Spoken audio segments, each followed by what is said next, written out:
The Nepal earthquake occurred on the 25th of April 2015 and reached 7.8 on the Richter scale.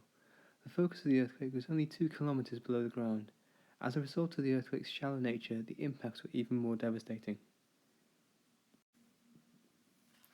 Nepal is an LEDC, and looking at comparisons to the UK, the GDP is considerably less than that of the UK.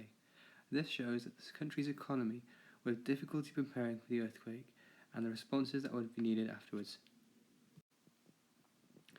The reason Nepal received an earthquake was due to its geographical location.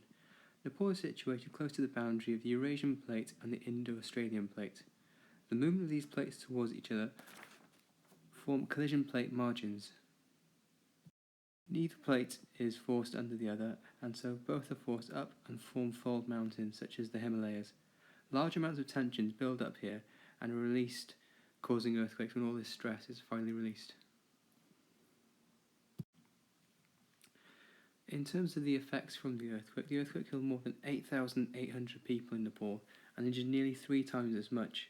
However, the rural death toll may have been minimised by the fact that most villagers were outdoors working when the earthquake actually hit.